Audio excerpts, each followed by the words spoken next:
Dudes on Movies podcast with your hosts, Scott Charboneau and David Lynn Miller.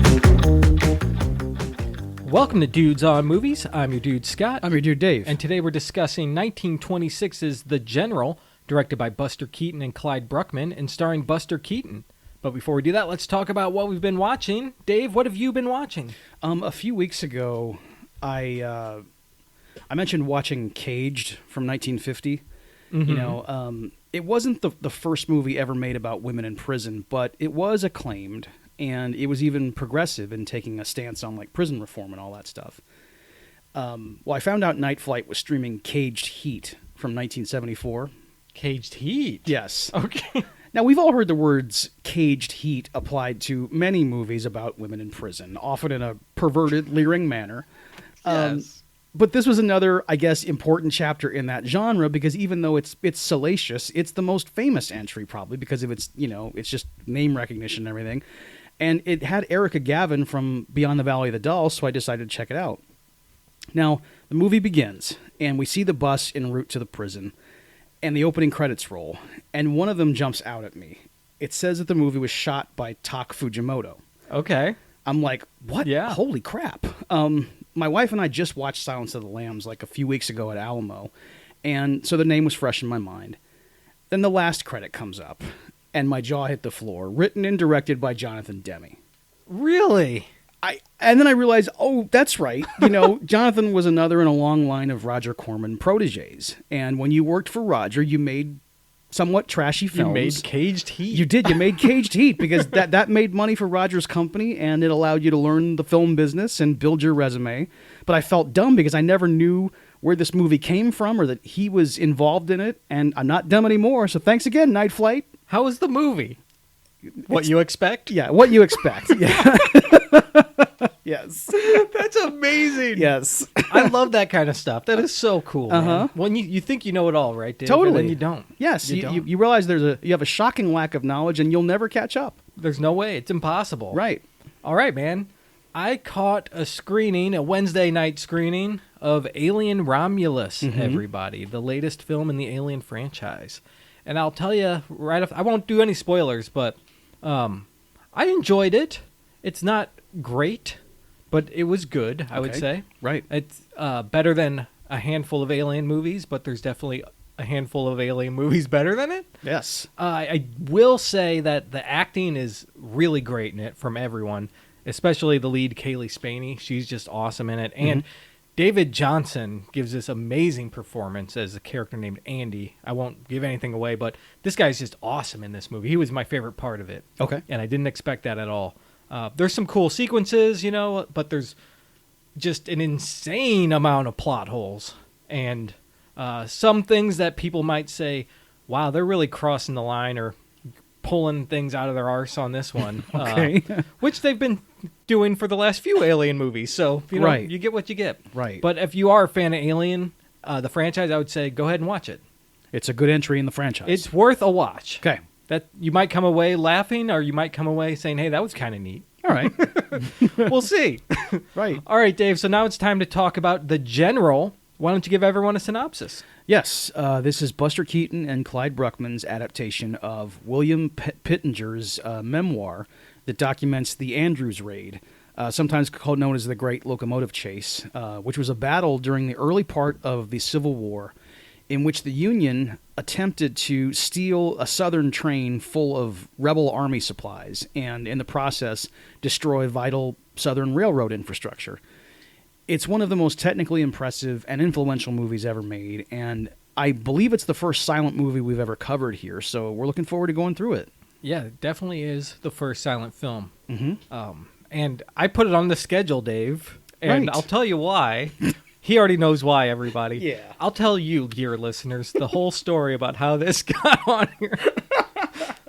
Because I have to be such an asshole to put a movie called Most Valuable Primate 2, or what is it? Most Vertical Primate. So it was MVP 2 Most Vertical Primate, a sequel to the original Most Valuable Primate. Yes. It's a chimp on ice film. Yeah, which I put on as, a joke. So we like to do things that are crazy and goofy sometimes, and we had done a lot of goofy stuff lately, and I was like, man, I am not feeling like this monkey movie anymore. No, the Christmas chimp, everybody. Yeah, yes, thank you. Thank you. And after talking to Dave, he was relieved. I can see it just leave his body that we didn't have to watch this movie. Oh, my God. Yeah. So I decided, what can we replace MVP 2 with? Why not The General? You know, one of the greatest, most acclaimed films in history. Let's do it. It's amazing. There's not one screeching ape in this film, Dave. And if there was, it would be for the right reasons. It's not because they were playing hockey, you know? Skateboards. Or skateboards, excuse me. Yes, of course. They were one of the Z-Boys. But yeah, that's why we're doing this film, everybody. Also, it's just awesome. Yeah. You know, I haven't watched it in quite a long time, and I thought, we haven't done a silent film, and Buster Keaton deserves some recognition on our program, so let's do it. Yes. I guess I should say at the opening here, obviously, yes, there's, of course, a glaring problem with this movie. Right. And it needs to be addressed right at the start. This is a story in which Civil War-era Southerners are the victorious protagonists. No one should like that, and... No. Even back then, maybe especially back then, because the war had only ended like 60 years ago, they should have thought of a better way to adapt and then portray this story, you know, instead of promoting the lost cause of the Confederacy. Right. You know, it's a major problem, and I think any discussion of the movie has to acknowledge it because, you know, multiple times during the film, Southern culture is presented as admirable and heroic. And here we are, about 160 years after the war ends, and the effects of it still shape American public policy in many ways. And so I don't think it can be overstated how problematic it is to portray the rebels as heroes. No, it definitely needs to be said. Yes. And you mentioned at the time, like how it was accepted or not. The film itself kind of was a dud when it came out. Yes, like, it was a bomb. People didn't enjoy it. Like critics thought, well, Buster Keaton's other movies are way better than this one. And, right. It just didn't make its money back. It was super expensive. It was like almost $1 million movie back then, which was like unheard of almost. Right. And some critics even said, like, hey, dude, how are you making the South the good guys? What are you doing? In 1926, critics were saying that. I mean, they had come after D.W. Griffith in 1915 for that thing, for The Birth of a Nation. So, yeah, I mean, it had already been, a major filmmaker had already been, you know, put to the sword for doing this. So what are you doing, Buster? Buster Keaton said that, well, originally, like, the story was from the northern perspective. And he thought, well, maybe if we make it a southern guy, he'd be more sympathetic or something. His logic makes no sense to me, but that's what he said. he said, specifically, he says the word underdog, like a southern underdog. So let me tell you this. We root for him because he is an underdog, and we want him to get the girl, and, you know, we like him. I don't want him to be on the South. If he was on the North, you'd have the exact same character arc. I know. The exact same thing would happen. Right. So I don't get it. And the whole thing about the underdog, that is part of that lost cause of the Confederacy thing, is that, like, you know, people still to this day, they talk about the cause of the South, like, somehow noble, and that it wasn't about slavery. That's not what it was about. You know, yes, it was. Yes, it was. I mean, that's exactly that you attempted to secede from the Union and create your own country so that you could continue to enslave human beings.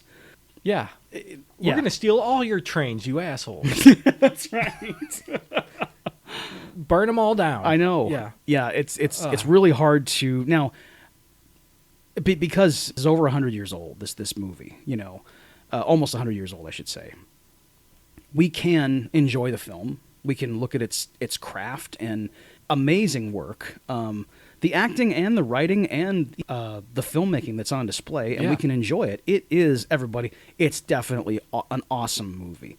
You know, it's just that there's one aspect of it that is very difficult to ignore, and you shouldn't ignore it. Shelby Foote said, to understand America, you have to understand that war.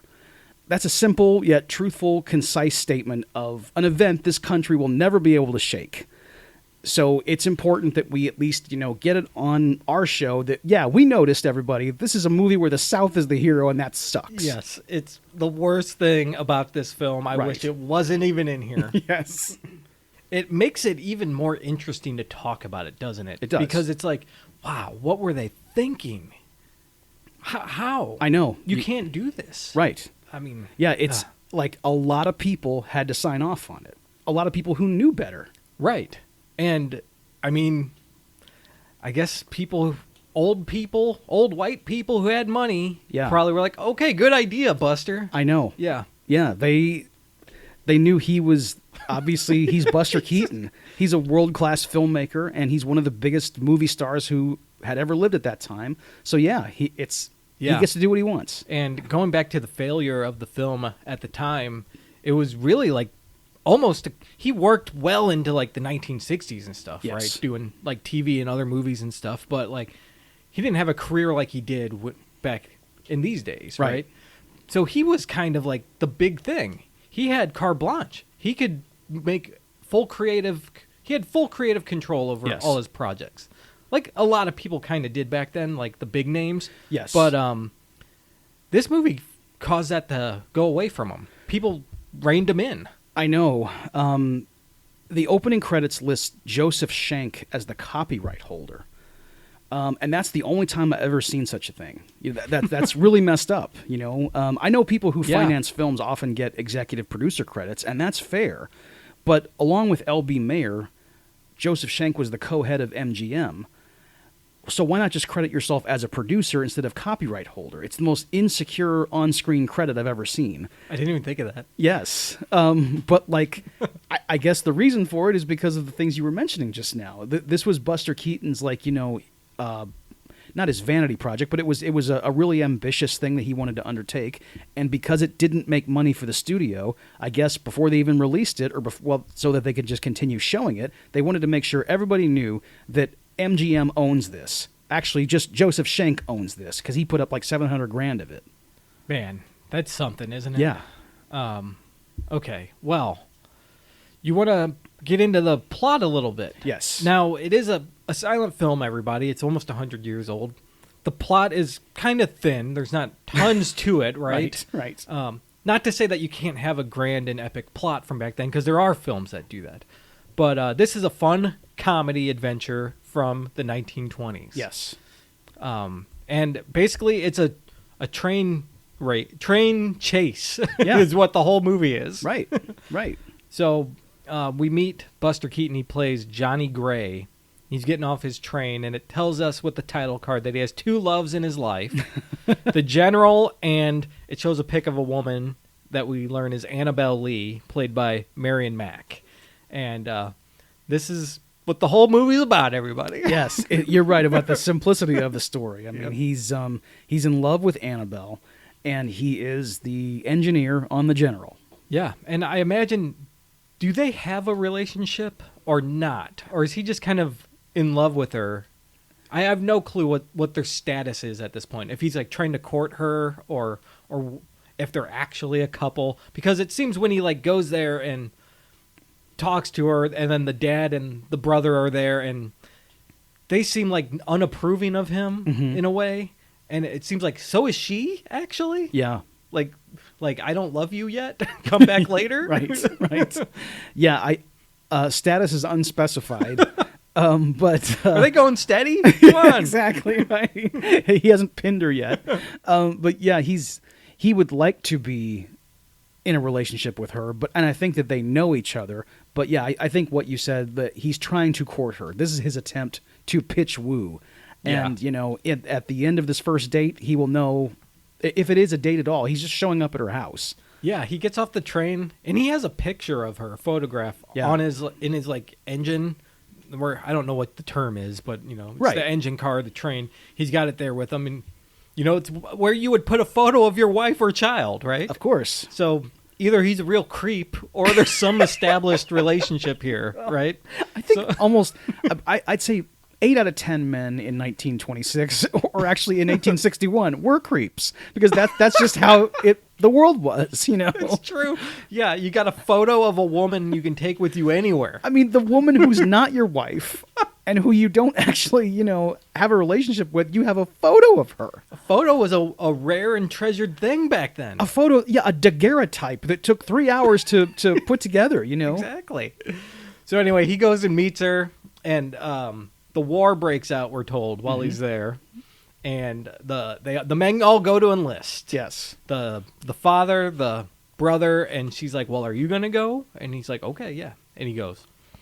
And I like this scene. It's funny. There's a bunch of gags where he's trying to cut in front of the line to impress the woman, you know, because she wants him to enlist, so he's got to be first. And he, like, cuts in front of everyone outside, and then, like, when they walk in, he starts walking one way, and everyone else walks another way, and he, like, climbs over the tables to, like, get in front again. It's pretty good. Man, like, this sequence where he's trying to enlist, it goes on about, 5 minutes or whatever, and they just keep doing all these gags, and it's... This and when he handed Annabelle a picture of himself, for some reason that made us laugh quite a bit, my wife and I. Yeah. And this one, especially where he's doing all this shtick in the enlistment office. Yeah. Like, it's interesting that early film portrayed this much silliness and clumsy behavior. You know, it's like they knew that's what people wanted to see. You know? Well, I know a lot of the performers were old, like, vaudevillians Yes. and stuff, so that's where it comes from. A lot Right. of that does. And yeah, comedy had been around, for as long as humans had been doing theater, even before vaudeville, you know? I mean, it goes back to ancient Greece, really. But it's cool to know that people enjoyed screwball humor this much, even back then, you know? Yeah. And it's really, like, this is about as good as you're going to get. I mean, Buster Keaton is a physical actor. When he jumps up on that table, it's nothing for him. It's almost like he's it's like he's weightless in sometimes. Yeah, he kind of like springs up there with Yes. ease, but he makes it look like he's scrambling across the top, like this little raccoon, scurrying across the table. But he does it so like cleanly. Yeah.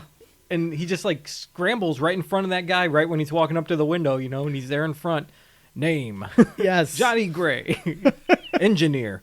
And they say, we can't use this guy. He's an engineer. He's too valuable. We need him to drive the trains, not to, be out in the front line. Right. So they tell him they can't use him. And Dave, even 100 years ago, this bullshit happens where people don't explain themselves in a movie. Yeah. I know. So they don't tell him why, and he thinks it's because he's scrawny or something. And then he sees another scrawny guy who was accepted.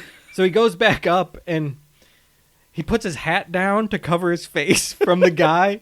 And the guy's like, name, and he goes, William Brown. At least I feel that's how he says it. Yes. Bartender. And he gets cited, and they kick him out again, I mean, the sight gag of him like leaning on the window with his hat pulled down just enough, and it's going good. It is, man. It's just that like the people who turned him down originally, this is one area where like, okay, so you pointed out the trope of like not explaining yourself, like that's annoying.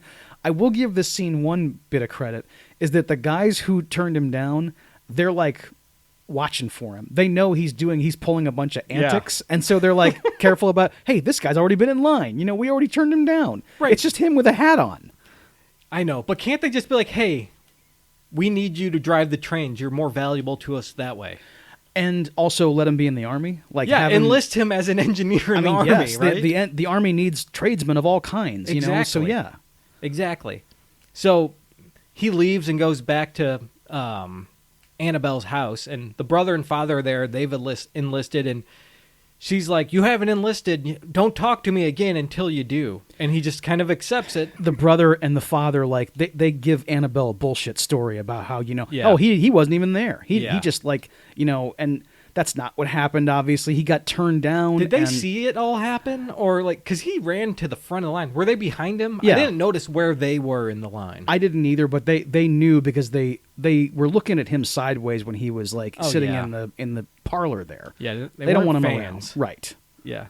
This guy's not a real man. Yes. He's not a real Southerner. Right. And they want better for Annabelle, apparently, than Buster. Right. Then this engineer who's extremely valuable to the military. They keep talking about how like this guy is everything for the cause, but we're not going to actually put a jacket on him. Right. He's just scum, right. Unworthy of love, unworthy of serving. I mean, yeah, but we really need him. But we really need this guy. Now that sounds like a government position, doesn't it?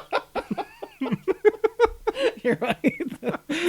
My God. Yeah, and you get the shot of him all dejected, and he's sitting on like that connector thing Yes. for the train wheels. Yeah. And it kind of spins, and he goes up and down on it, and he doesn't realize it's happening, right? Right. Until he's getting to the tunnel. He's like, "Oh, what?" It's another great physical sight gag. I mean, yeah, when he's sitting on the train car's frame and moving up and down as the train goes into the tunnel, I mean, if his shirt, tail, or pants gets caught, that's trouble. Seriously, the stunts in this film are out of control. Yeah. And Buster Keaton, one of the greatest stuntmen to ever live, of course, right? Right. I mean, he did it all before anyone else did it. Yes. And he's not his face doesn't change. He's so deadpan when he's doing the most incredible physical stuff. You just look at his expression, it never changes. Yeah. He's completely unflappable even in the face of danger for the character and himself when he's on set, obviously doing his own stunts. He plays oblivious very well. Right. Like when he's throwing those big the fence posts of wood up into the train car. Man. He's just throwing them behind him, and he's making a mess, and they're not going anywhere, and he just doesn't realize what's happening behind him. That's so good. It's great. Yes. And it's like he even knew where to throw stuff. Yeah. He obviously, when we're seeing stuff like jokes that are this well crafted, he's done it 100 times, and it's just like music for him. Yeah. He knows exactly where to throw those cabers and where they're going to land and what's going to happen behind him that we're going to see that he can't. Yeah, because he throws 3 or 4 of them up, and they're kind of on there hanging, and then he throws another one and knocks them all loose. Yes. He knew what he was doing, right? It's so fantastic. And then he throws the other ones over it, and he knew exactly what he needed to do. It's right. Amazing. I'm sure he practiced and stuff. Yeah. But man, it really shows, and it pays off on the screen. Right. Everything we see in here, all the most complicated sight gags and stunts that happen. I mean, yeah, it's been practiced, hundreds of times, and now he just do it effortlessly. Yep. So it cuts to a year later, and there's a Union camp. The enemies, everybody. There's a Union camp, and they're talking about how they're going to sneak into the South, steal this train, and then cut off their tracks and cut the supply lines and all this stuff. And, it's the actual story the movie's based on. Yes. So we know this plan is hatched. So they're going to sneak in, and we meet up with our hero again, and Annabelle's there, and she's looking at him. They're not talking, Nothing has happened in a year. I guess he's just okay, sorry. He's been driving this train back and forth, into town and then out of it, however many miles, and he just keeps coming back in and out. Yeah. And him and Annabelle are on the outs. Yeah. And he's still carrying a torch, obviously. Right. Because that's what you always are. And she won't have anything to do with him because he did not heroically enlist like her brother and father. Right. And no one explained to her why not. In 1 year. In 1 year's time, no one ever said anything to Annabelle. Nope. And I guess she's going to ride the train to visit her injured father or something. That's kind of what's happening here. Right. So she gets on the train cart, and while they're stopped somewhere, everyone gets off except for her, and the men from the north jump into action, and they steal the train. Right. And this is where the chase starts. Buster Keaton's off the train also at this point. Yes, he went inside, in one of the stores in town, and Yeah, he's washing up. Yes. Yeah. And yeah, the Union men, they go in there and they commandeer the train. Annabelle is part of it. It's not looking good. No. So they've got a prisoner, I guess, that they Yes. didn't expect to have. Right. So she's tied up. She can't get away. But they realize the train's gone, and they try to chase it, but only Buster Keaton continues. Yes. He runs on foot after the train, which is kind of funny just to see him huffing it. Man, it's a few weeks ago I compared Michael Cera to Eric Dickerson. I'm going to give another football comparison because that's just what I do. If you look up some footage of Elroy Crazy Legs Hirsch, he had exactly Buster Keaton's sprint. Nice. It's just because when you see him come out of the office and start running down the track, he's outpacing everyone. You know, he's just so far out ahead of everybody. And you see him keep running long into the shot. He almost comes to a vanishing point. Yeah. He's just on a dead sprint for that long. And he kept up that pace, and he's trying to get that train. Yeah. You know? And of course it's kind of futile, you know. You Very can't much, yes. You can't chase a runaway train on foot. No matter how fast you are, yeah. Now the guys who stole it are stopping to sabotage the tracks and Yes. things like that. So he does gain some ground on them. And at one point he gets one of those like hand carts where you pump it up and down while Right. you're standing on it and it goes down the track. But they'd like busted up the track, so that goes off and he can't get up to him anymore. What are those hand carts for exactly? Have you ever found out? I have no idea. I've seen them in many films. They're in like Looney Tunes and yes, stuff. And, right. I It's have no idea. It's a weird like conveyance that okay, I'm on foot, but maybe I'll save some time if I get on this thing. Yeah, I'm guessing it's for like workers who are working on the track. And Yeah. they can't ride the train down, but You're they don't right, want to okay. walk 5 miles to the next thing. They get on that thing and pump themselves up. That there, makes I sense. guess I that's should have got thought to of be that. what it Right. is, But he steals a bike and he ultimately like catches up to the train. Oh man. I think he finds another station and commandeers the train there. I think that's what happens. Yeah, it's one of those old timey like bikes with the huge wheel in front and the small And the ones in the tiny back. one in the Yeah, back, right? yeah. And dude, it's a small thing, but it's another really impressive stunt. Him leaping onto that bike. Yes. I mean, wow. You know? And those things don't balance very well, apparently. No. And when he gets up there, he just starts riding immediately. He starts pedaling right then. Yeah. So like he stuck the landing with his crotch, and then just started pedaling. like he was pedaling in midair when he landed. He like Liu Kang'd up there, yes, dude. Yes. The bicycle kick. He did that, and then he chases down this train.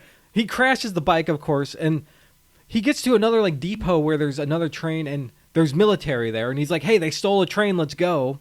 And they all pile up, into one of the cars, and he pulls the lever, and the train starts going, but it's detached, and he leaves all the men behind. And it's a great shot because he's just oblivious once again as the train pulls away, and all the men are going, "Hey!" And we see him just left behind. It's pretty great. Yes. So many times with like pulling levers to detach train cars. It's just a great maneuver because it happens in secret so often. Yes, in this film. Right. Man. That's really the only way to do it. Yeah. So he doesn't realize it's just him till like, miles down the road. Right. But he does catch up to him, and there's a cannon attached to his train, which is very interesting. I mean, yes. And the Union spies they think a whole team of like a rebel army is on this other train. Right. And because what they're up against is so formidable, they're like, well, there's no way there's just one man over there, like, not only driving this engine, but also setting up a cannon. And Buster Keaton is doing all this in kind of a slapstick way. I mean, we see him do even the setup of the cannon. He multiple times, not just in this scene, but like throughout the film, he's like hanging off the side of the engine, and it's really happening.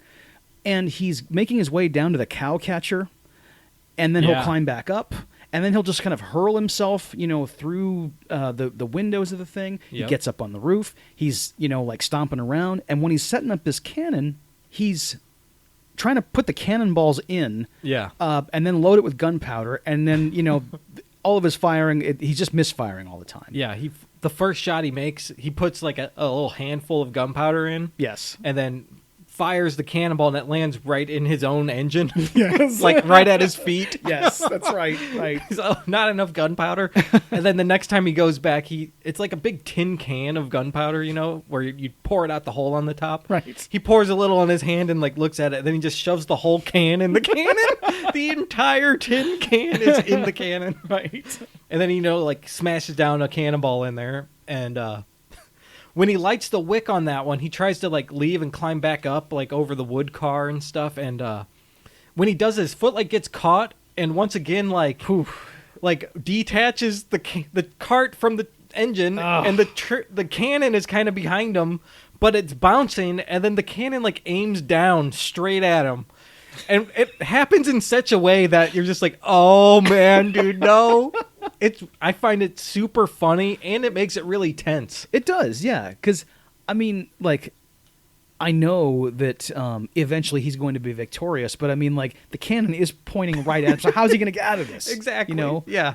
And fortunately, they go around a curve so that this cannon fires right when his train turns the corner, and it flies across the little ravine, and the other train who's ahead of him is right there. It almost hits the train. So the guys who stole the train are thinking, man, they're after us. They're pulling out the big guns, right, man.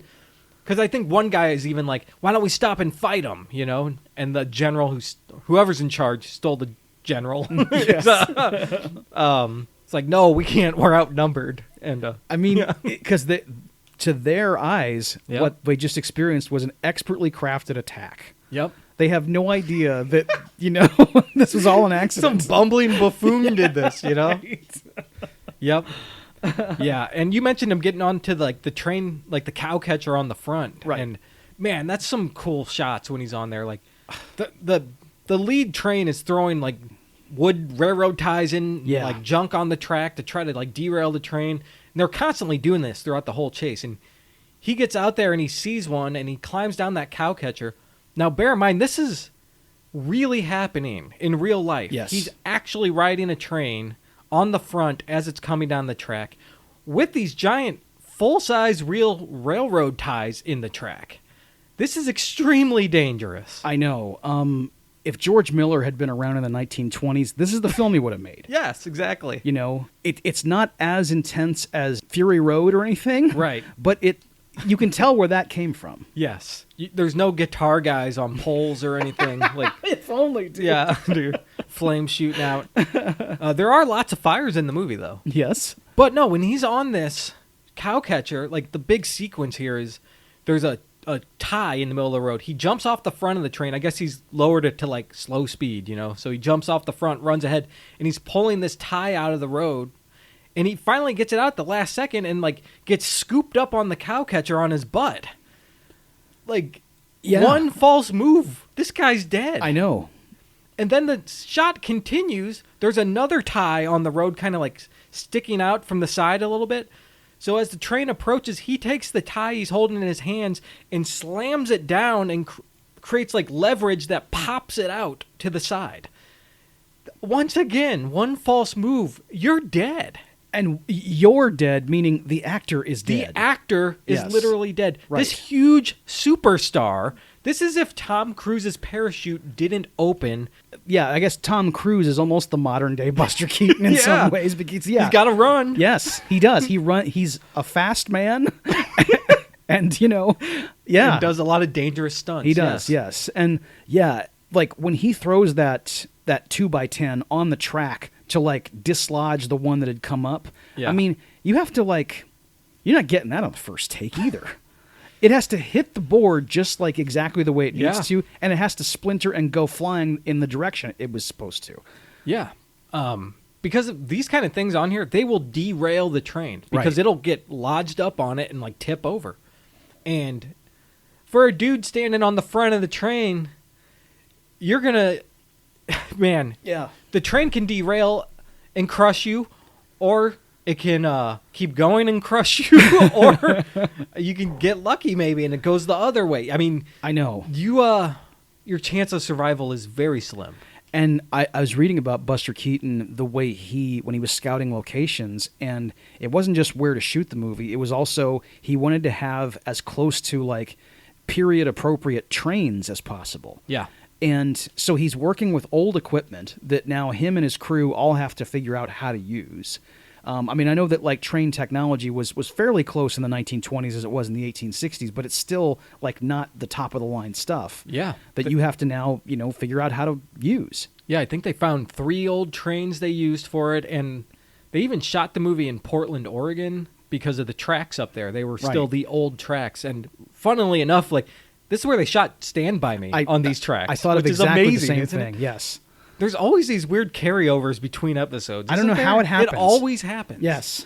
But yeah, they shot it there because of the authenticity. It was Right. those old tracks with those old trains. And I mean, I think it looks great, man. I do too. I mean, I'm- like, it's seamless. I'm not a train guy, right? And it's 2024. So I probably couldn't tell you, wait, that train doesn't look right, I mean, no, but, of course. But still. I like trains. I've always admired train travel. It's interesting. It is, yes. And I really enjoy like mass transit systems. I like figuring them out. I like thinking about them, and I wish we had more of them in the United States. In our biggest cities, we have, a really good system, but it's just not what it should be. Yeah. And I probably would have been just right at home working on this set. Been like, hey, okay, let's think about trains. Yep. Yep. So, I mean, all these hazards are happening, right? But he continues on. Mm-hmm. They even like leave a burning train car in front of him, and he like pushes that Yes. out of the way. Yeah. Pretty awesome stuff. I know. And it's a real burning train car. I mean, everything everything we see on screen is really happening. Because I think it's right after this is when we see. You could argue about what's the most impressive stunt in the movie or whatever, but like when Buster Keaton is like chopping wood, there's a battle going on behind him. Yeah, like the ground forces are like Yes. fighting while the train's going now. Right. Yeah. And it's really happening. And like all of this has to be managed and choreographed by the filmmaker, who is Buster Keaton, who Yeah. we're seeing in the foreground chopping wood with his back to the action. Yeah. Wow. Because every time you call cut, all that stuff has to be reset. Exactly. It's no easy feat No. at all. It's very expensive to do that. And that's why the movie didn't make money. Because Right. it just cost so Yeah, that's freaking true. much back I then. know, right. I heard it had an average box office return. It just the cost was way too much. Yes, it wasn't like a massive flop. It's just that it was supposed to be a massive hit, and it wasn't. Right. Yeah. So while those armies are advancing, I think the train loses. They lose him, right? And Yeah. like he has to stop and like get off the track. It's the middle of the night and it's raining and stuff. He has to stop in the woods for the night. Right. And he finds a house while he's there, and he sneaks into the house for shelter. Mm-hmm. And the house apparently is some kind of Union base, and he hides under the table, like in the dining room, where all the officers come and sit at. So all these like high-ranking military enemies are sitting around him as he's like very like. He's sitting there under the table, like laying there, getting kicked by boots and stuff, like Yes. constantly. It's really funny gags, actually. Like he keeps getting burnt by like cigars people are holding. Pretty good. But he overhears them talking about like their plans. They're going to come invade. And then also what happens is the people from the train bring Annabelle in. They're like, Right. hey, she was on the train. What are we going to do with her? I guess we'll keep her here tied up or Yes. whatever. Yeah, they're going to keep her because like they didn't anticipate having a hostage, but they find that she's valuable, so they're going to keep her there. And it's a simple shot, but it's one of my favorites of the film. Buster Keaton is hiding under the table, and they've got the tablecloth there, and one of the officers, like you said, had burned a hole in it with his cigar, and Buster's looking through the hole in the tablecloth, and he sees Annabelle. Now we're looking at footage of Marion Mack rather than her real image through the cloth. But even that, I think, is an effective storytelling device because of the way Johnny has mythologized her. Yeah. I mean, in a whole year of just like romanticizing and like, making her this ideal that he must prove himself to. Mm-hmm. It's kind of like, I don't know, expressed very well in the way that this scene is shot. Yeah, I didn't think about that, but that's right. It makes it almost an unreal experience. Very much so. Yeah. Yeah. So of course now he's got to rescue her, right? Right. So that's what happens. The generals leave. I keep calling everyone generals. The officers. The officers, yes, right. This damn title of this movie. They all leave, and his plan, I guess, is to bonk everyone on the head, and then get her out of the house. And I love it because you see like there's a guard outside the house, like standing by the door, and you see the door kind of like creak open a little bit, Right. and then like the butt of this gun just goes whack like on his head. It's really good. Out cold. Yep. So then he comes out and he gets the uniform on and everything, and then another guy walks up and they're like see each other face to face, and Buster Keaton's holding like the rifle like vertically, and he just kind of like pivots it and it goes whack right on his head. Like it's pretty good, man. And that guy goes down. A really time-honored gag in, cartoons and movies is when you leap out of somewhere and you, like, grab another man and, like, there's a scuffle and then you emerge in the other man's clothes. They don't quite do that in this movie, but he does eventually, like, one of the guys he bonks on the head, he steals his uniform. Yeah. And I was like, man, so that has been around this long, that move. Yeah. Almost 100 years old. Yeah, the bonk and go. That's right. Maybe he invented it. Maybe he holds the patent. I mean, on I'm this. sure it was done like on stage before, someone Probably, yeah. extends their arm from behind a prop and Yes. it's a funny gag and That's then right. crack, Uh-huh. you're out. Yeah, I could see someone like putting a cane out and getting somebody around the neck. Yeah, it's one of those type of things. Right. It's pretty good stuff. And so he sneaks into where they're holding Annabelle and is like, "Hey, I'm here to rescue you, And she says, "Aren't you a little short for a stormtrooper?" And then and they escape. They go out into the raining woods. And did you see the lightning bolt strike in the movie? Yes. It's a really cool special effect. I know. It's just like, you can tell it's just hand drawn on the frames of the film. This like white streak that goes through it. Pretty cool. Like everything we're seeing here is just, such incredible craft, Yep. And when they're in the forest too, They find a bear. they do find a bear, and they also find a bear trap, Yeah. which Annabelle gets her leg caught in. Look, I know we're not watching Straw Dogs here, but if this happens Buster to you, Keaton Straw Dogs. Oh, we couldn't handle it. It's but if that happens to you in real life, you're almost done for, right? were there any spikes on this bear trap? It didn't look like it. I mean, right? But not that I still- saw. Yeah, But still, God, man, it's just solid steel crushing your Yes, ankle. right?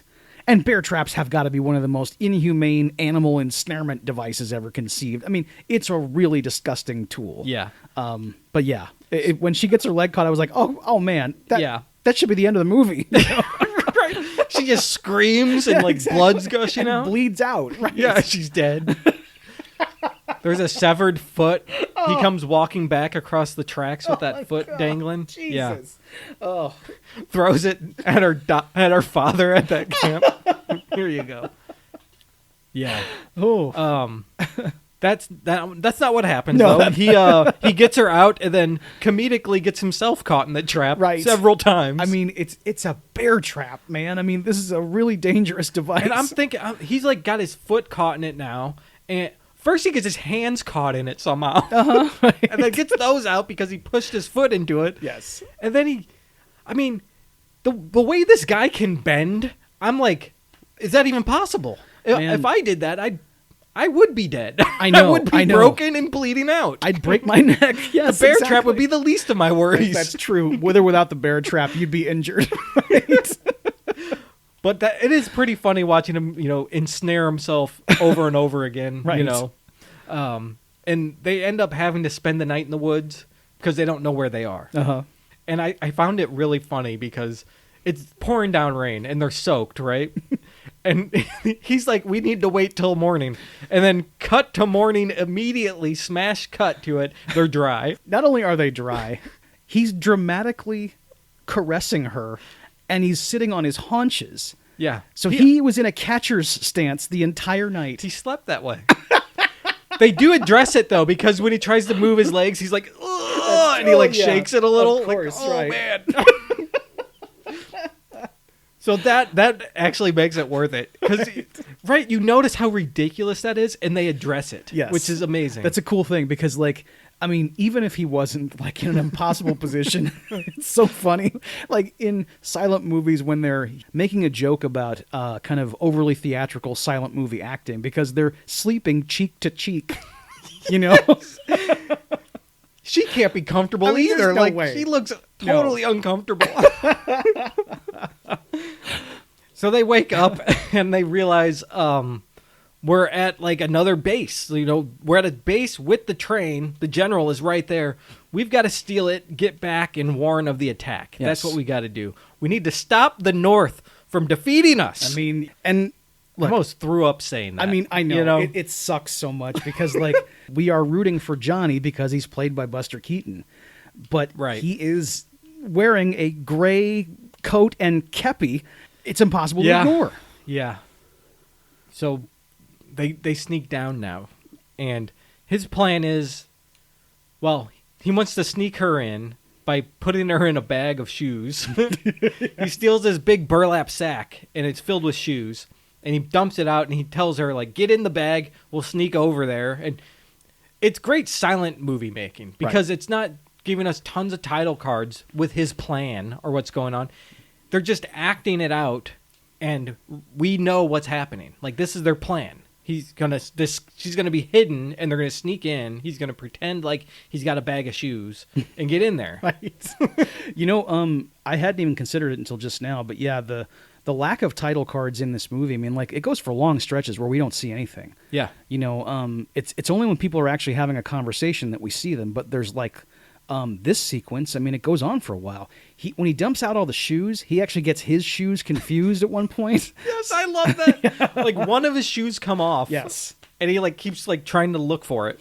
Can't find it. And meanwhile they're being pursued, and Annabelle's like, "Come on." She's in the bag tied up already. Yes, that's right. And she's just sitting there the whole time he's looking for his shoe. It's a very funny visual of her just sitting in the burlap sack. Yeah, because you can see her outline kind of. Right. It's really great. And then I love how when he finally gets the right shoes, and then he ties the bag up, and he puts the bag with Annabelle on his shoulder. He starts walking through the yard there, where the other guys are also like loading the trains, and they have like big burlap sacks too. Mm-hmm. So he has to figure out a way to get her on the boxcar, but then like not have her get crushed by all this other equipment. Because they're just throwing things onto the train, and he's somewhat successful. Mm-hmm. She still gets buried under a bunch of stuff, but like when he tries to like check on her safety, the commanding officer is like, "Hey, what are you doing there?" Yeah. And at one point, he before he loads her, he like backs up to where the train cars are connected with the pins. Yes. And she like reaches her hand out and pulls the little pin, and it disconnects the car. It's excellent. And the general's like, "Hey, it goes over there," Right. And he's like, "Oh, okay," and then walks over there. And he's now in Union garb. Yes. Yeah, the horrible Union, Dave. It's like, I'll quit making the joke eventually. But there's a part in Cape Fear, the Martin Scorsese remake, where Joe Don Baker, he goes on this diatribe about, the South has a history of savor and fear. Fear of the Union, fear of the slave. And it's like, oh man, it just really eats at you. And it's Joe Don Baker, and you're just like, that hits you deep. It does, man. It is. So yeah, that happens. Then he jumps up and he like hijacks the train. Mm-hmm. He knocks out a couple of dudes up there and then pulls the lever and the train goes. Right. And they're off, man. And for our benefit in keeping things loose, Johnny, of course, it's a silent movie. It's a silent movie comedy. So he's portrayed as like a kind of a bumbling clown who trips over things and falls down a lot. Mm-hmm. But in reality, he's intelligent and tactical. Yeah. Everything he does to foil the Union troops shows that he's got a scientific mind and he's good with his hands. This is a weird comparison, but his ingenuity in the face of people underestimating him so much reminds me a lot of Jesse Pinkman. Ah, okay. Yeah.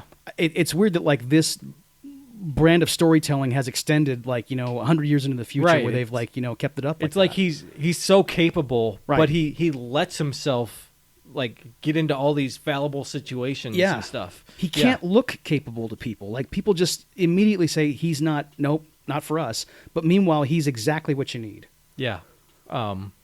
That's a great analysis, Dave. Holy crap. Thank you. Yeah, top notch. Mm-hmm. So, yeah, after he bonks the guards on the head and gets away, the other train starts to follow him because they're like, wait, we can't let them go. We got to stop them. So once again, another train chase, and it's good. They're after him, and they're up ahead. They're doing the same thing that was done to them before. They're throwing junk onto the track to try to stop them, and they're cutting down the the telegraph wires and stuff as they go, which is really cool. It is, and that whole thing where they're extending wires across the tracks there to ensnare the other train. Yeah, and with the telegraph wires, I was like, I mean, I was excited to see what this was going to be. Like, what's the payoff of this? And when I saw what it was, I was like, my God, I would never have thought of that in that situation. You know? But it's such a good idea. Yeah, like when Annabelle tied the trees. Yes. Like, and then the train hits this wire and it pulls these like pine trees out of the ground and they get stuck in the train wheels. And it's really happening, of course, like we've said. I mean, like there's a dozen guys on the front of the train while it's happening, you know. Right. Risking their lives for this film. I mean, yes. Yeah. Yes, thank you. Because it's not just Buster Keaton. I mean, like the guys, all the Union troops who are always like, they're forever dancing on top of the boxcar as it's rumbling down the tracks. Yep. You know, and they're doing it in unison and in sync. And they're trying to look like they're out of control, but they're actually just, you know, doing a very orchestrated routine, but they're still in danger. They could fall off and break their necks. Yeah, I mean, everyone on this set, I mean, anyone at any time probably could have got crushed by a train. Of course. Right? Right. So amazing stuff. And man, it really makes you respect some of the stunt work back then. Like what they were doing. Like it might have been crazy to do it, but they did it. It was beyond crazy really to do it because like imagine the people who ran the studios back then, they simply don't care about human life. Yeah. Whether they're losing it or just like they see that, you know, like their actors are depressed or whatever. Yeah. You know, mental illness was not even, you know, like known about. They were like sadistic bastards. Yep. And like if somebody did get killed, they would just get somebody who looked like them and put them in the movie and we'd start again. Yeah. You know? Yeah. But amazingly, I don't think anyone got hurt on this film. I mean, people got injured and hurt. No one got seriously injured or died or anything. Right. That's a relief. Yeah. But I know on the production, there were lots of issues, which is part of the reason the budget ballooned so much. Right. Like, just like having problems with the trains derailing and there are a lot of fires on the set, apparently. Like, and in the woods and on farms around the tracks because, you know, these are real steam engines with fire powering them and wood burning, so a lot of the stuff around them would catch on fire all the time and just cause a huge problem. I mean, it's probably not as bad a runaway production as like, you know, Apocalypse Now or Heaven's Gate, you know, right? Like the true boondoggles. But like if there was a lot of fires, you know, on top of all the other dangerous stunts, it is kind of out of control. It is. You know? It's amazing anything came of this film. Right. I mean, this film is now on almost any list, top 100 films of all time. Yes. Top comedies of all time. Top silent film might even be number one for some people, you know? Like, it has really come back around. I mean, on the strength of it, you could make an argument for Buster Keaton as being one of the best, I mean, the best filmmaker of all time, you know, just, and he's been referenced by several critics as that. And this movie has been on Sight and Sound poll, you know, it's made that, that list. AFI. Yes. It was in the first round for the National Film Registry in America in 1989. It was like a first round pick. Which is, I mean, yes, exactly, right. Pretty amazing, dude. Yeah. And you know what's crazy I read about is that this was almost a lost film. In 1950, I think, they found a reel of it in Buster Keaton's house. Right. Someone had bought his house from him and found a couple of his movies in there, and it was the only known copy to exist, which is quite amazing to think that this film was almost never seen by anyone alive today. It could have just been forgotten, and we would have had the rest of his movies, but like this is one of probably the most acclaimed one he's made, so like would he have been remembered as fondly, you know, without it? I don't know.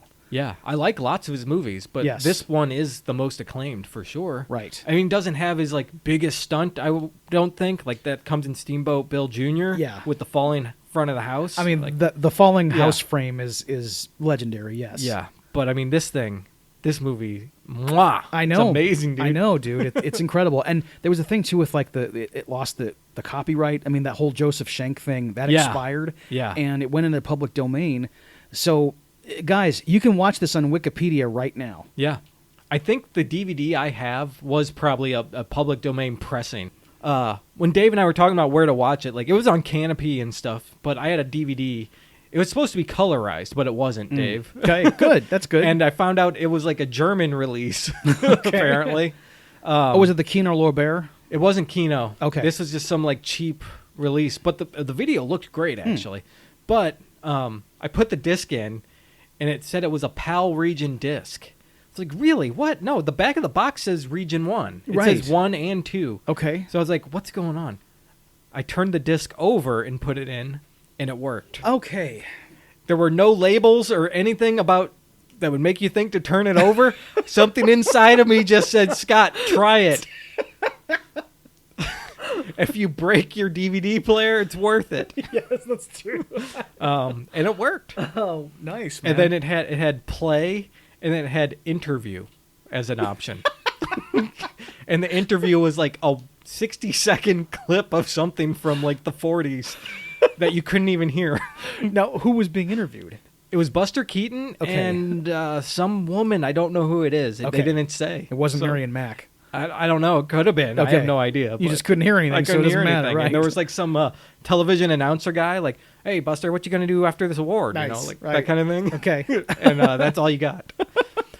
But it was in black and white. So I was kind of bummed, but I was actually kind of glad. Right. Because I told Dave, I wanted to watch the colorized version because I had seen the black and white before. I wanted to experience what that looked like. Right. So I didn't get it. Well, no big loss, apparently. So Yeah, I'm sure it's not. Right. Because I think that like if only the colorized version was available, like if that's the first, because I mean we talked about, I think we talked about it on the It's a Wonderful Life episode where like on the Amazon Prime they put on there It's a Wonderful Life, and then you click on it and it's the colorized version. Yeah. Then you go back and you're like, and it says It's a Wonderful Life, black and white in parentheses. You're like, no, that one should be It's a Wonderful Life, and this one should be parentheses colorized version. Yes. So yeah, that's for all the new people, Dave, that don't like black and white films. You know, all these youngsters. See, I think that we we treat the youngsters the way the world treats Jesse Pinkman.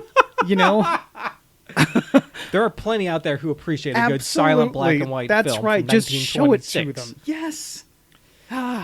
You know what I appreciate, though? There's a gag here with Buster Keaton and Mary Mack on this train now trying to escape. She's like trying to supply him wood from the wood car that's right behind him. And she finds like a piece with a hole in it, like a big hole through this like giant chunk of wood. And she like thinks it's bad, so she throws it away. And Buster Keaton's like looking at her like, what? Yes.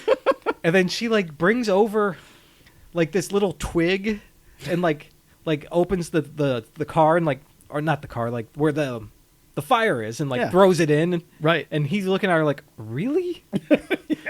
And he like picks up this little tiny like twig about 2 inches big and hands it to her. It's like, here, go ahead and put that one in. And she does, and he's just like, ugh. And then he goes to choke her. And he kisses her, which is something.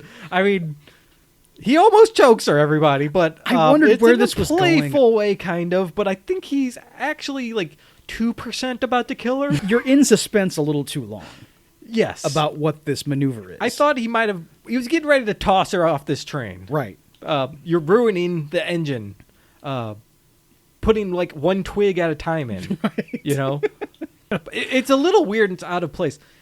It's like when Cary Grant like is throwing fisticuffs around in what the hell is the movie? Philadelphia Story. Philadelphia Story. Yeah, when it's he does a full on like face palm to Katharine Hepburn. Yeah. Yeah, you don't need it. Nope. But I really like that joke up until the choke. Right.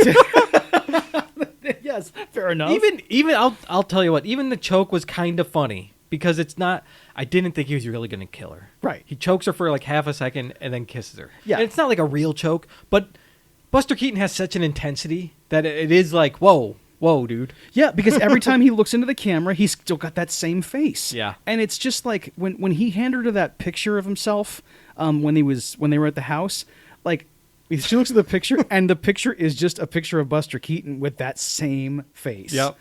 You know, it's just expressionless and it doesn't change. And it's got like, it's almost like those droopy eyes a little Yeah. bit, like the cheeks are kind of saggy, a tiny bit. It's intense looking. He looks sad in a way. Right. That's just how he naturally is. And he's very handsome too. Yeah. You know, and he's got like the same hairdo Daniel Day-Lewis had in The Crucible. Yeah, I would say he's got kind of like a Bogart He does. structure to his face. Like it's not the exact same, but he's kind of got that look in a It's way. it's craggy, but also very like you can see like a very prominent jawline there. Yeah. It's very striking. Yeah. So at this point,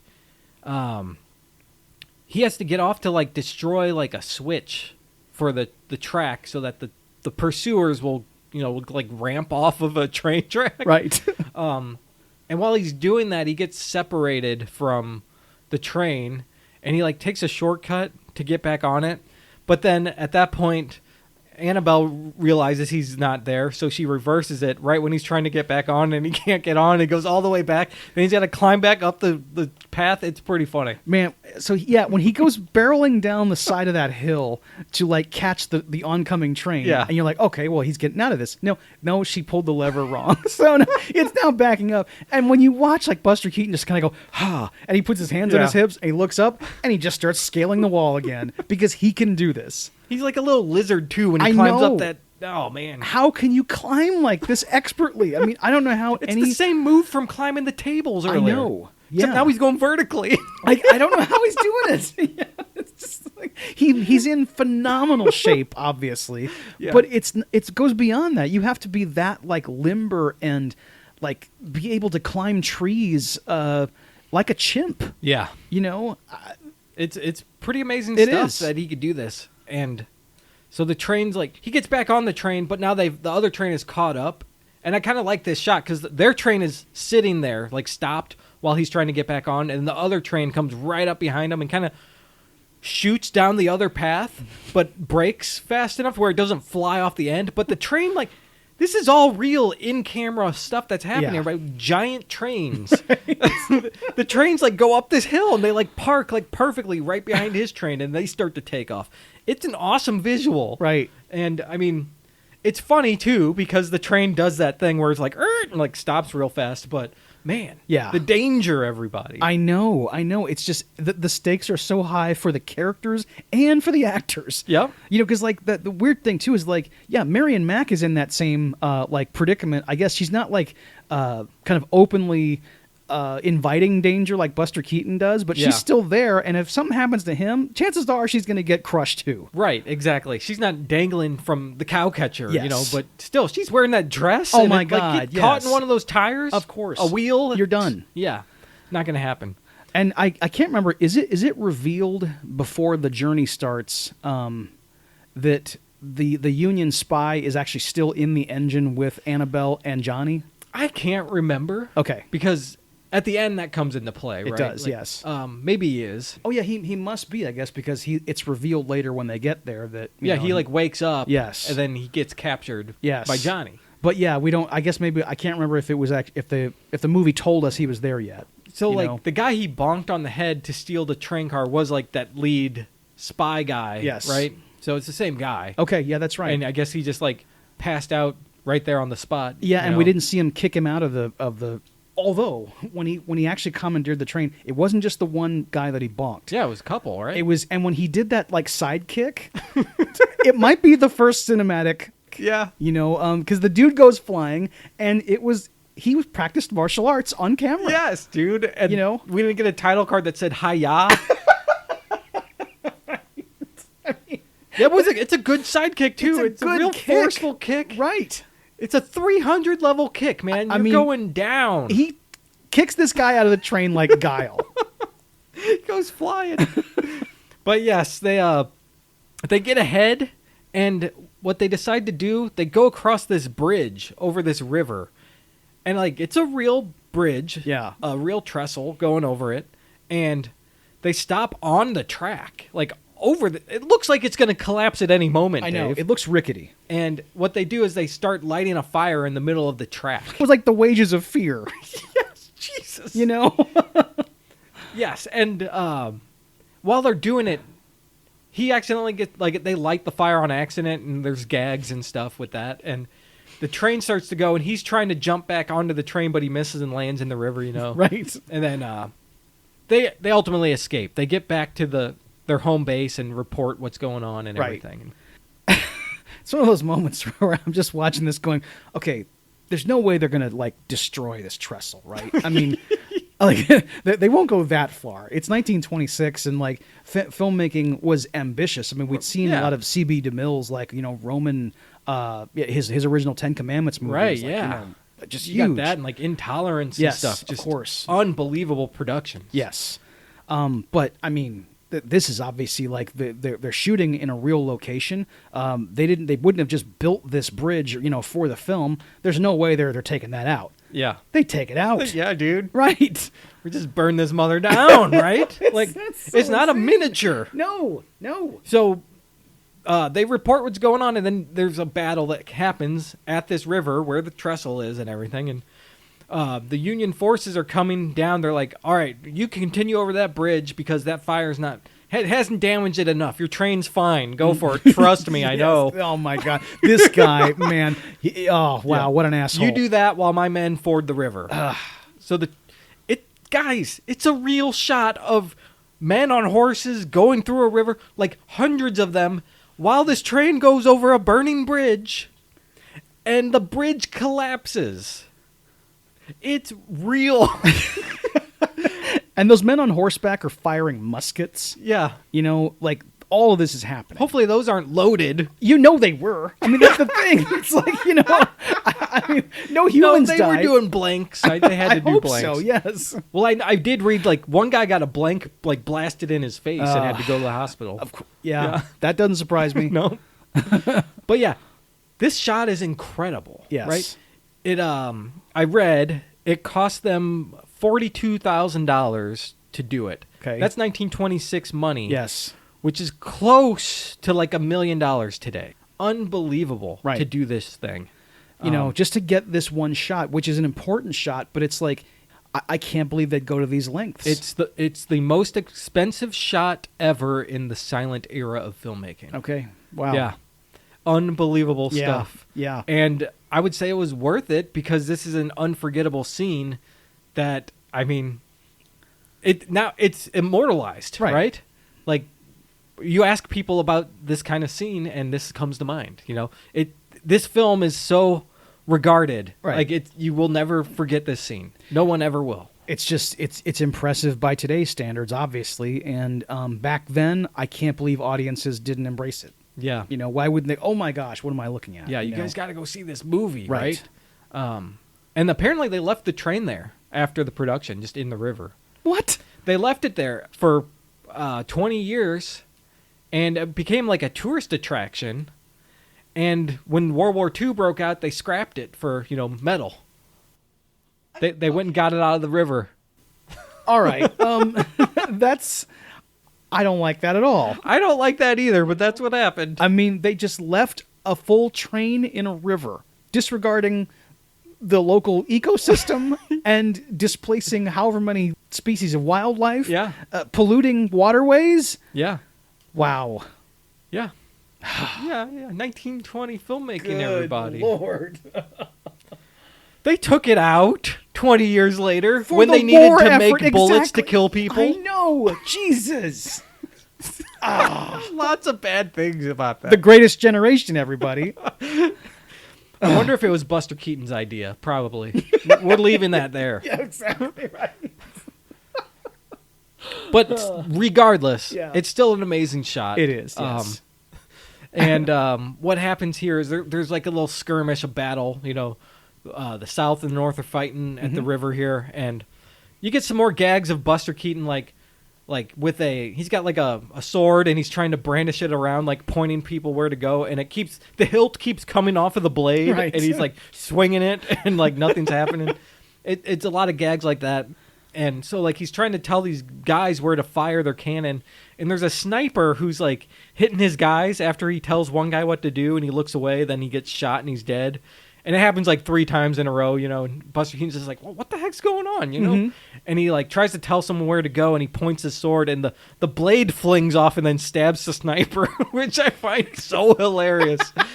You see it coming from a mile away. Like, they set this gag up so well, and you don't see it like impale him or fly like into him at all. Like, you see the blade leave the frame of Buster Keaton, and then it cuts to the guy laying there with it in his back already. Right.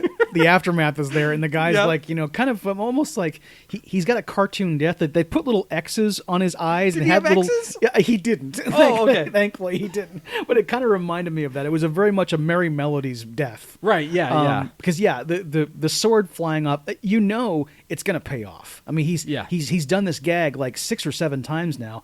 At some point, it's gonna do something, Right. Helpful. consequential, right? Yeah. Yes. Like this turned the tide of battle. It really did. right. Because I guess he's been appointed a lieutenant now, or does that happen after the battle? That happens after the Okay. battle, yes. Because right now, like even before this happened, I think that when he got over the trestle, when he got close to, I guess rebel friendly area, there was a sentry there who fired at him because he was wearing a Union uniform. Yeah. And Annabelle has to tell him, hey, you're in the wrong clothes, and he's like, aha, yes. He takes off his hat, puts on the other one. And now he's like walking around in an officer's uniform. People think that's who he is. So that's when he's got that sword and he's doing all this stuff. And then he meets his father-in-law. And I think that's when the sword eventually starts to malfunction. Is when his father, I called the guy his father-in-law. It's his potential father-in-law. Right. Might as well be. Yes. Yeah. Right. And yeah, kind of after that sword gag, like everyone retreats. They win the day. Yes. Right. I think the title card even says something along those lines, like we won the day. And like the soundtrack is is Dixie. Like a triumphant na na na na na na na na na. Yeah, It's there's a lot of that stuff going on. okay, I know yeah. you can get different soundtracks on the film. I think there's like 3 primary ones that go around because lots of scores back then didn't have official scores. I think King Right. Kong was the first film who had an official score just for the movie. I didn't know that. Yeah, but before that, it was kind of like whoever was at the theater, playing the piano would be, That's true. doing whatever. You just had an accompaniment there live. Yeah, so you can get different music, but no, I think most of it's probably very similar like Right. that. But yeah, they win. You get the Dixie music. We cut back, and he's like cleaning the train out, and like this is when that other spy wakes up, and Yes. Buster Keaton has a pistol, and he's like kind of like pointing at him, like, "Hey, go that way," Right. playing it cool. I don't know how he got that pistol actually, Yeah, that's right. but yeah, he's captured the spy, and he turns him into like the Confederate major or the general or whoever's It's down the here. father-in-law. That's him. Ah, yeah. He's there. He's in charge of this of like the Chattanooga outfit, and so he turns him in, and the guy like it looks like they're gonna like I guess negotiate terms of surrender almost the way they're carrying on. Yeah. But the guy just puts his sword down and he walks away, and they've taken him captive, and now Johnny, the father-in-law says, you got that uniform on, well, take it off. Yeah. Because it's not yours. And Buster Keaton starts to, ruefully, and Yeah. he's dejected, and they still don't like me. And He's standing there in his suspenders. yes, and he takes off the uniform, he gives it back, and then the father-in-law signals for him to get an actual uniform. Yep. And he puts it on. He doesn't know it yet. He's just looking at it and then he realizes, oh my gosh, it's a lieutenant's uniform, and he's sworn into the rebel army As a lieutenant. as a lieutenant. Yes, right. Wow. Yeah, it's a big achievement. This is like making Jar Jar Binks the combat general. I had the exact same reaction. Just these ridiculous. It's not as bad as promoting someone to general after they were a 2-bit hoodlum. Yeah, but right, yeah. this is still pretty bad. I know he did something heroic for the cause, but he's not a lieutenant yet. Right. And we just said he's very capable, but a lot of this was happy accidents, Yeah, of course. Yes. that worked out in his favor. Yes. He didn't plan for most of this. Right. Very lucky man this guy is. Right. Yeah, and he's also very lucky because now he gets to kiss Annabelle. Yep. They're sitting there on that train wheel. I don't know what you call it. That bracket the that goes bracket between that the- holds yeah. the wheels together. Yes.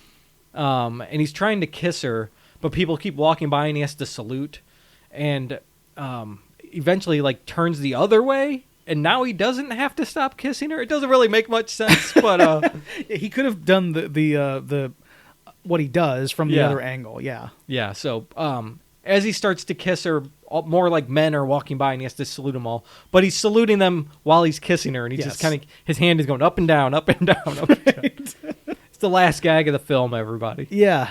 And like, I like that in the end, Annabelle respects him and wants to be with him. That's a nice thing. Yeah. I mean, it's you knew it was coming. It wasn't like it was unpredictable. Well, what's great about it is it's earned, right? Yes. Because they're together on the adventure on the train. He actually came and saved her. Yeah. And he proved his worth to her. Like, even if I don't have the uniform, I'm still a capable man, worthy of you. Right. And your love. So you see it grow and happen and develop on the film. Yes. So it's not like just at the end, oh, now I get the general's daughter, Right, that's true. It's nothing like that.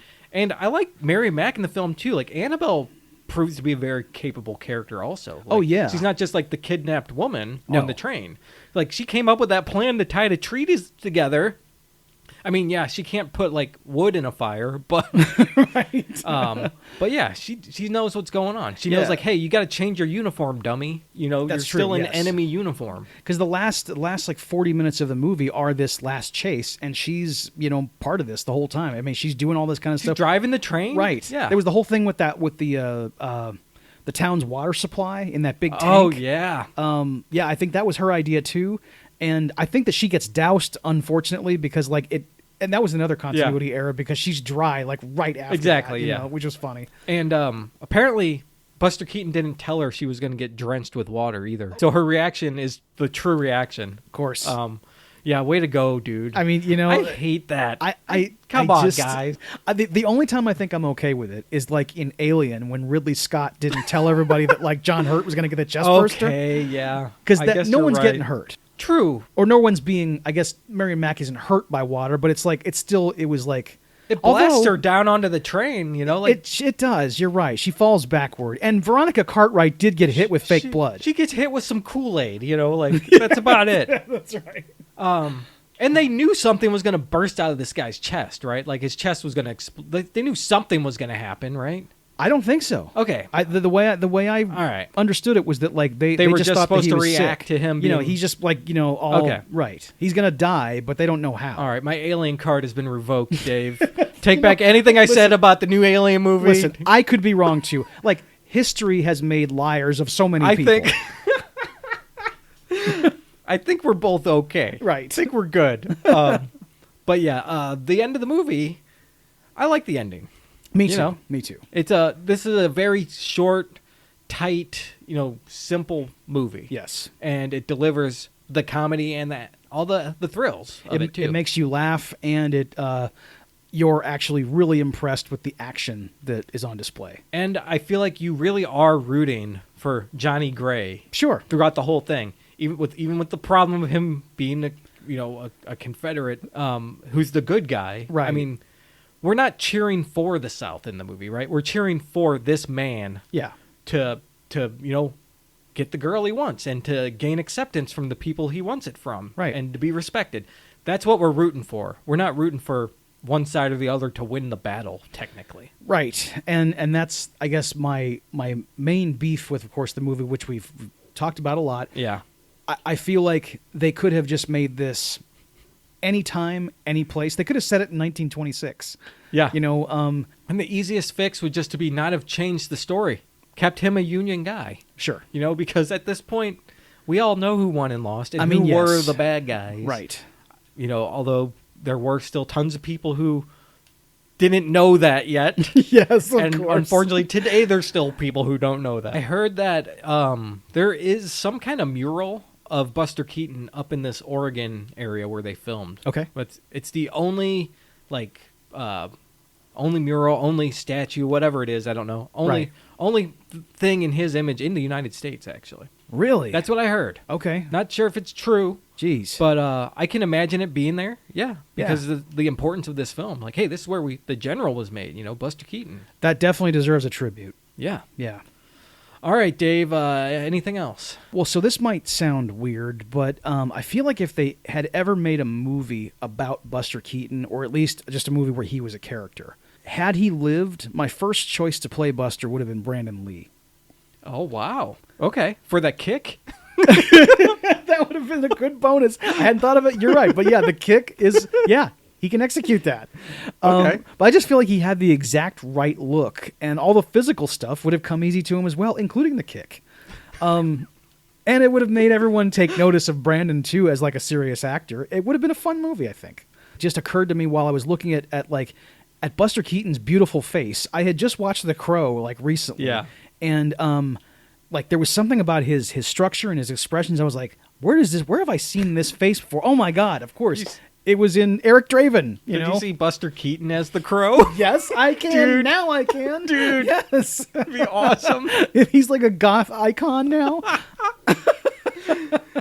Oh, my God. Yeah. All right, so would you recommend the movie? Yes, everybody, you should see The General. Just go on to any place. You can watch it anywhere because it's in the public domain. Yeah, and it's a tight 78 minutes, I think. Yes. And, I mean, you'll spend less than an hour and a half enjoying this amazing film, a huge piece of filmmaking history. Yes. If you consider yourself a film buff or a film enthusiast at all, you like film history, and you haven't seen it, check it out. Like, this is one of the all-time greats, and not just silent films, just in general. Yes. So check it out. Highly recommended.